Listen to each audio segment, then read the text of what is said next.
On August the 1st, shellings by the Russian army resulted in killing 3 civilians in Donetsk region, 2 in Marinka and 1 in Bakhmut. Pavlo Kyrylenko, the head of the Donetsk Regional Military Administration, wrote in his Telegram channel. 16 other people got wounded, he reported. Mr. Kyrylenko added that it is currently impossible to identify the precise number of casualties in Mariupol and Volnovakha. According to Serhiy Bolvinov, the head of the Kharkiv Regional Investigation Department, on the night of August the 2nd, the Russian army shelled Chuhuiv, Kharkiv region. A residential building and infrastructure facilities were shelled. All of them are civilian objects. Casualties were not reported, he noted. The prosecutor's office reported that as a consequence of the enemy fire, a building and factory facilities were damaged. A garage complex also suffered. Some garages and cars were damaged. At the shelling site, the investigators found fragments of Russian missiles. As estimated by the prosecutor's office, they were launched from Belgorod region in the Russian Federation. The missile's type is being identified. The shelling is investigated as a violation of laws and customs of war. On August the 1st, the Russian military shelled Kryvorizkyi district. A missile destroyed a railway in Hrushivka territorial community. The Dnipropetrovsk region police reported that fragments of .U missile were found at the scene. Over the day, the Russian troops also hit other 4 communities. Some cottages were damaged.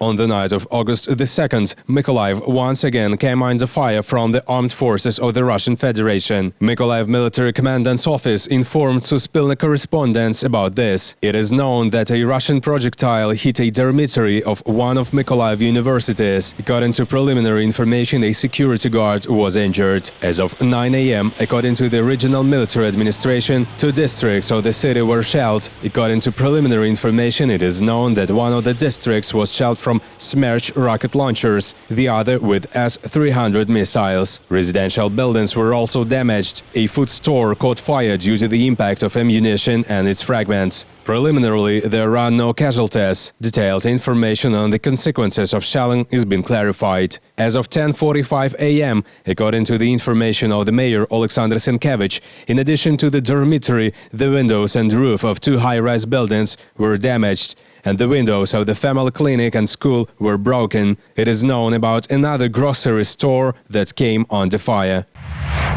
The emergency hospital will be temporarily closed. As a result of shelling on the night of August the 1st, the building was damaged and the emergency department was destroyed. It takes time to sort out the debris. This was reported by Mykolaiv city mayor Alexander Sienkiewicz. Patients are discharged from the hospital and medical staff are released. The new emergency department and the main building of the institution were demolished. The territory of the hospital is covered with debris and glass. It is impossible to continue working in such conditions, says the director of the Emergency Medical Care Hospital, Alexander Demyanov. Since the beginning of the full-scale invasion of Russia on the territory of Ukraine, 884 healthcare facilities were damaged. 123 were completely destroyed. As Viktor Leshko, Minister of Healthcare, reported, since February the 24th, the Russian military destroyed 87 ambulances, 241 were captured. Unfortunately, 18 civilian medical workers died while performing their professional duties. 56 were seriously injured, the minister said.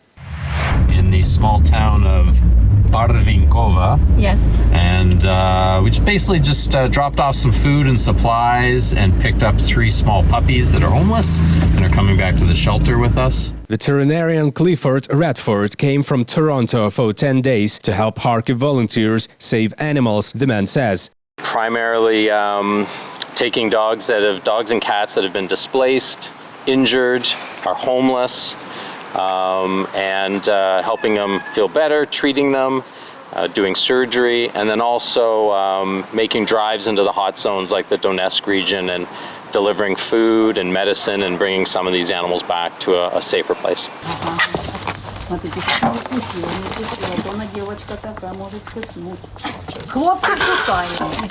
Good, got her?